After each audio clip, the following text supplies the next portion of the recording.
Sahabat wanita, salam jumpa dengan saya Anneke. Saya hadir lagi di ruang dengar Anda untuk memandu acara Wanita Berpengharapan. Saya akan berbagi pengetahuan kepada Anda berkaitan dengan kesehatan dan juga nanti akan ada pelajaran rohani untuk Anda. Di bagian pertama acara ini saya akan bagi informasi tentang difteri. Ibu Lilis Kantari akan berbagi pelajaran rohani di bagian kedua nanti dengan topik diselamatkan menjelang akhir hayat. Selamat mengikuti.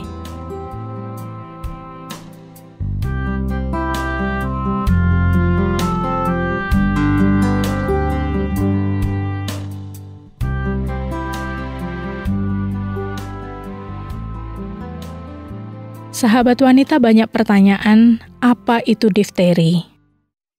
Difteri adalah jenis penyakit menular yang disebabkan oleh infeksi bakteri yang diawali dengan rasa sakit di tenggorokan, demam, lemas, sampai membengkaknya kelenjar getah bening selaput lendir.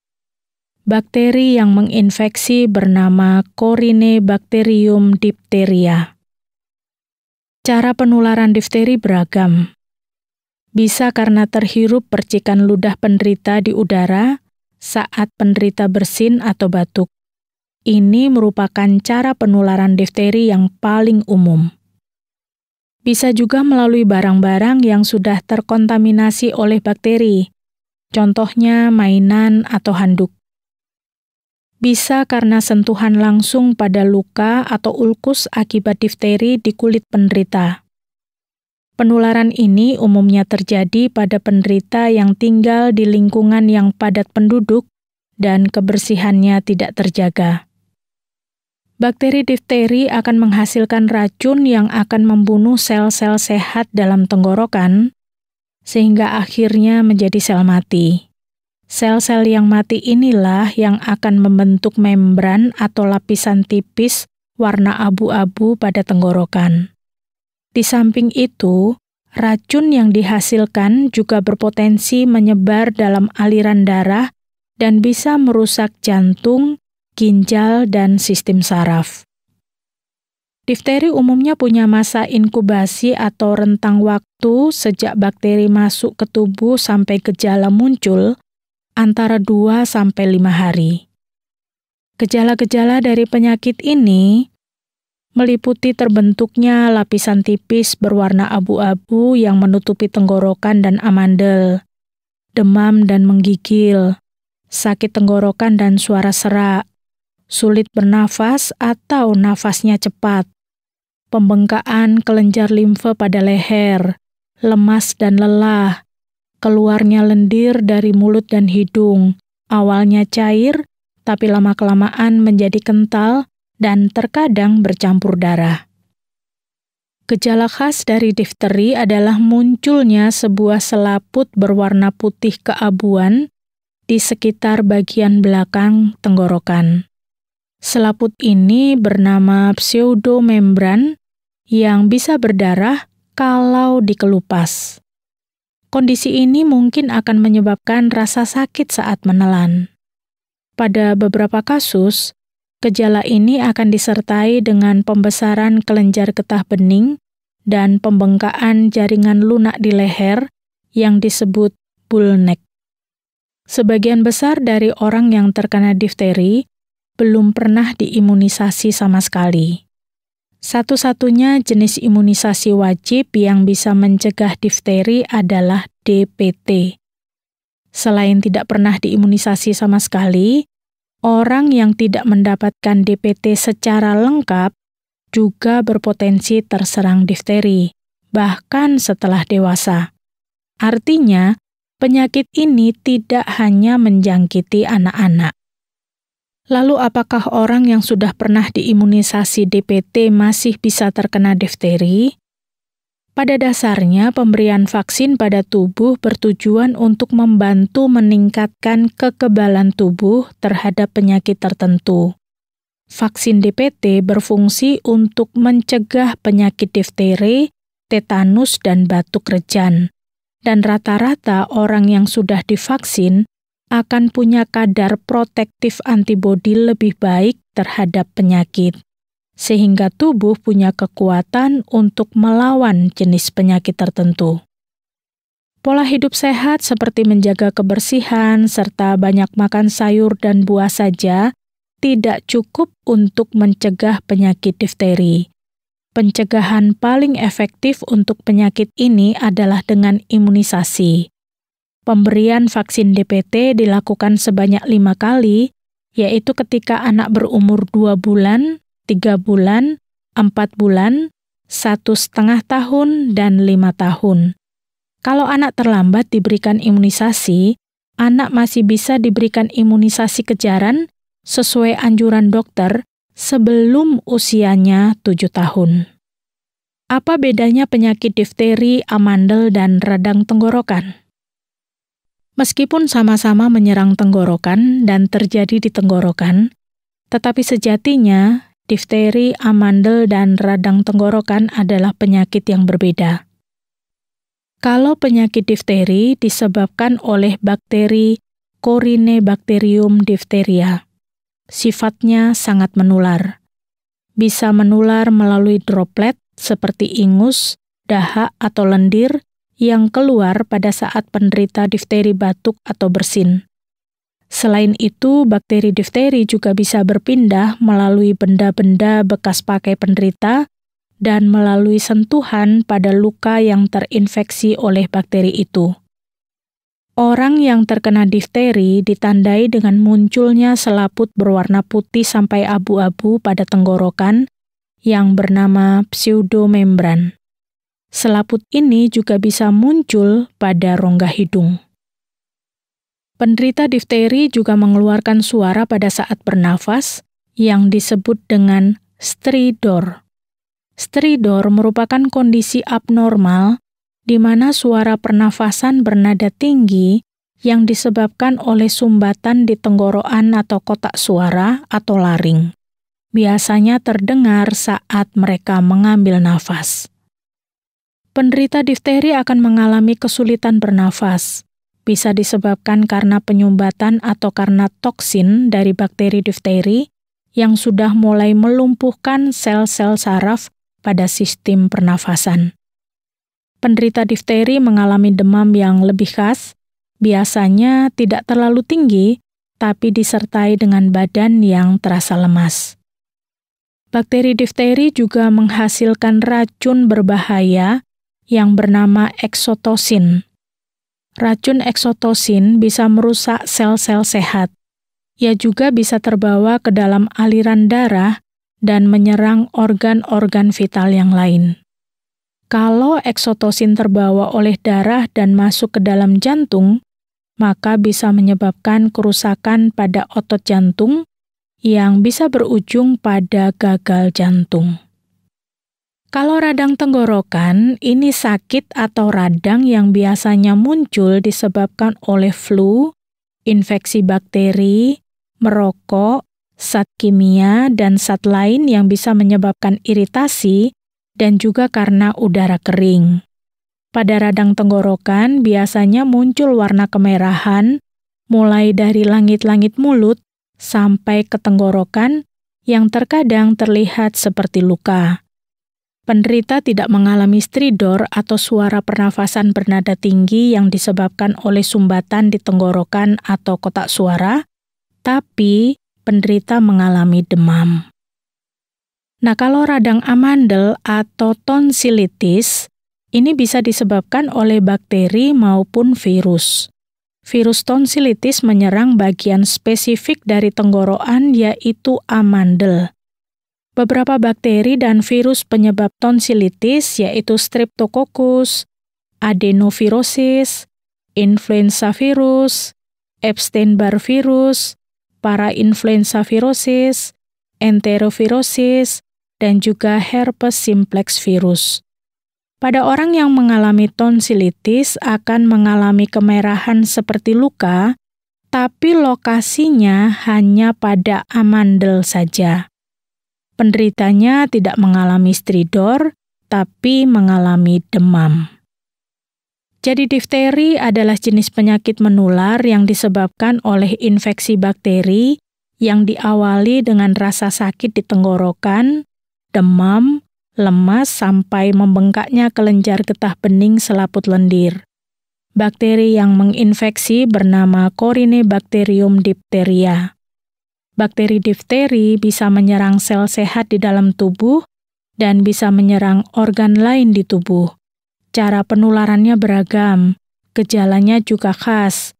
Vaksin DPT di masa kanak-kanak akan menjaga kita terkena difteri. Meskipun sama-sama berlokasi di sekitar tenggorokan, tetapi ada perbedaan yang jelas antara gangguan difteri, radang tenggorokan maupun tonsilitis atau amandel.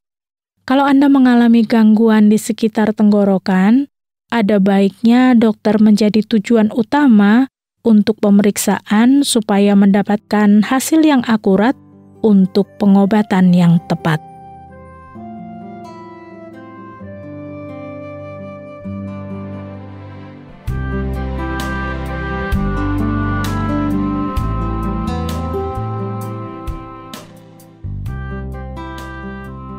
Sahabat wanita, informasi tentang difteri sudah kita dengar bersama. Semoga ini terus menginspirasi Anda untuk tetap menjaga kesehatan Anda dan keluarga. Diselamatkan menjelang akhir hayat akan menjadi topik pelajaran jiwa kita yang akan disampaikan oleh Ibu Lilis Gantari di bagian kedua acara ini. Anda bisa menyimaknya sesudah sebuah lagu berikut ini.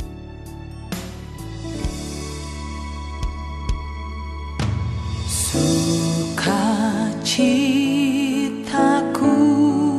penuh, ku bermazmur bagimu, karena ku tahu ku telah ditebus oleh curahan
dijadikan baru, ku dijadikan baru.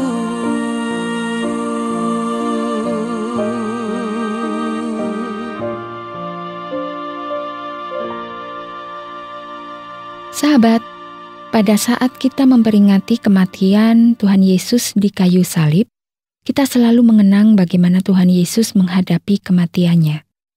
Sebelum kematiannya, Tuhan Yesus mengampuni semua orang yang telah menyebabkan dia disiksa dan disalib. Tuhan Yesus mengatakan, "Ya Bapa, ampunilah mereka, sebab mereka tidak tahu apa yang mereka perbuat." Menjelang kematiannya, Tuhan Yesus juga menyerahkan nyawanya kepada Bapanya di surga dengan mengatakan, "Ya Bapa, ke dalam tangan-Mu kuserahkan nyawaku." Itulah perkataan Tuhan Yesus sebelum kematiannya. Ada satu hal yang menarik yang sering kita renungkan, yaitu seorang penjahat yang bersama-sama disalib bersama Yesus, yang diselamatkan oleh Tuhan Yesus dari hukuman dosa. Dan penjahat itu masuk surga bersama Tuhan Yesus. Bagaimana kisahnya? Mari kita mendengarkan bersama. Kisah yang akan kita dengar ini saya ambil dari Injil Lukas, pasal yang ke-23, ayat yang ke-33 sampai 43. Inilah kisahnya. Ketika mereka sampai di tempat yang bernama Tengkorak, mereka menyalibkan Yesus di situ dan juga kedua orang penjahat itu, yang seorang di sebelah kanannya dan yang lain di sebelah kirinya.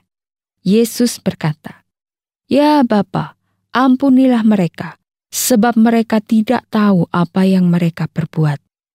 Dan mereka membuang undi untuk membagi pakaiannya. Orang banyak berdiri di situ dan melihat semuanya.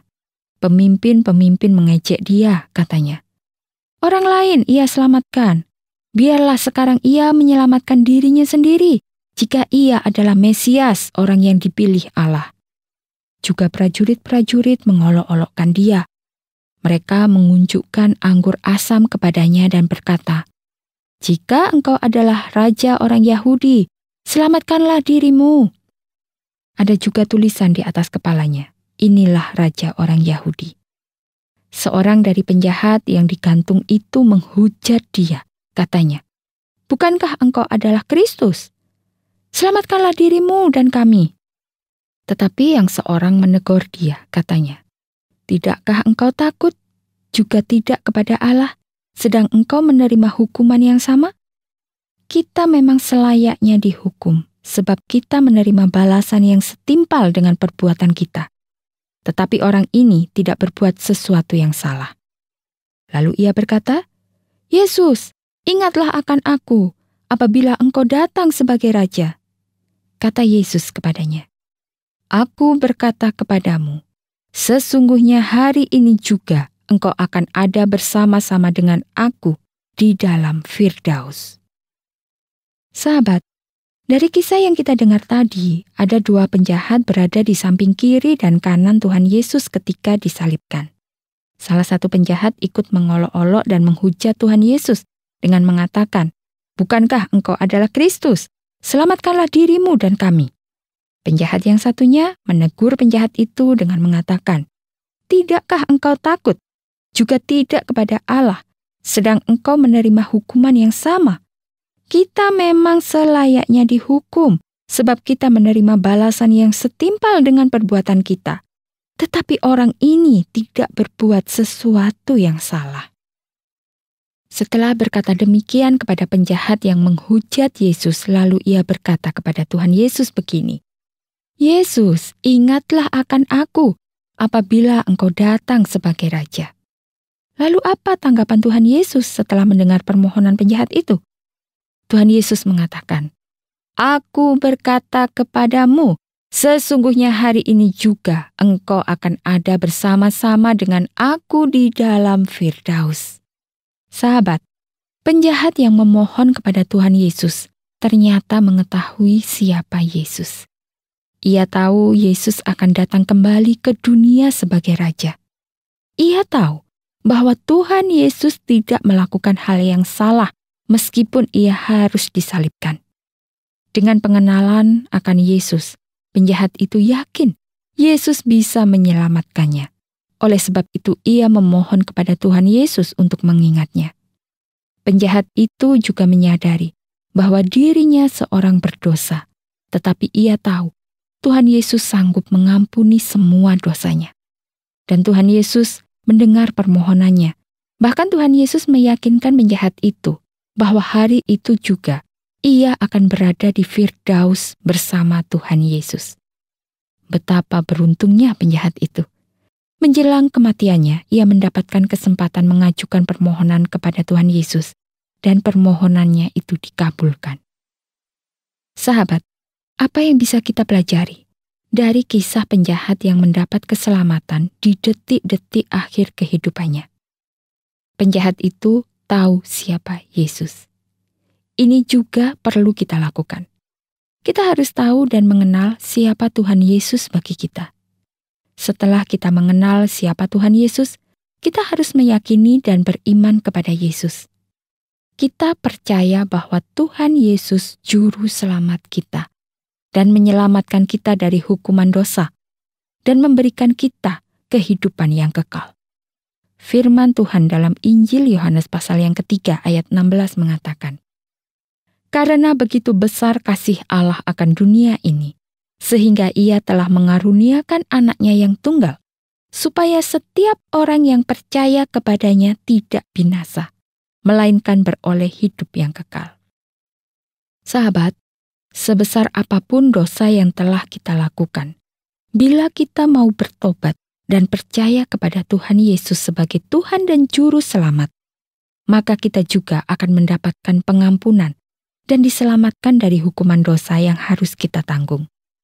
Tuhan Allah sangat mengasihi kita. Oleh sebab itu, Ia tidak ingin kita binasa karena dosa-dosa kita. Ia memanggil kita sekarang untuk bertobat dan percaya kepada anaknya yang tunggal, yaitu Tuhan Yesus Kristus, agar kita memperoleh hidup kekal.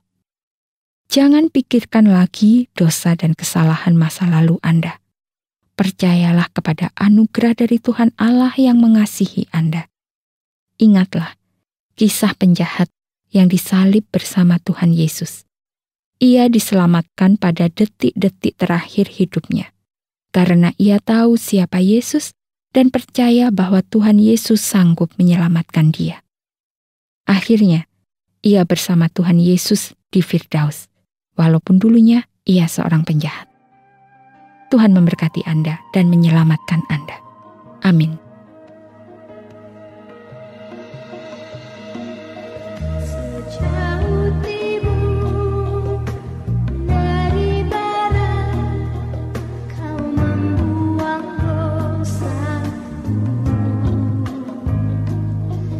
Tiada Kau ingat lagi kesalahanku.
Sampai di sini dulu jumpa kita, sahabat wanita. Acara Wanita Berpengharapan akan hadir lagi di waktu yang akan datang. Mari nikmati semua informasi baru yang akan selalu kami bagikan untuk Anda.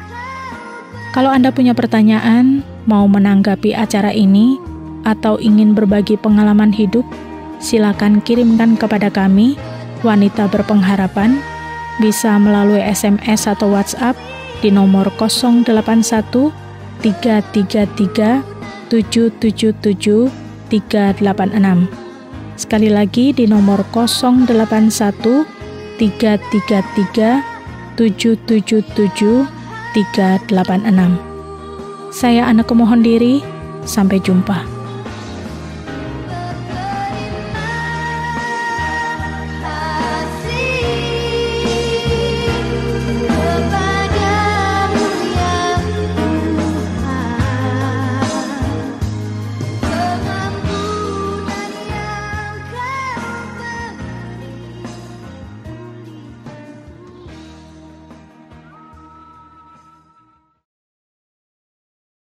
Terima kasih Anda sudah mengikuti program kami. Jika Anda diberkati, jangan lupa like, komen, dan share supaya Anda tidak ketinggalan setiap program terbaru kami.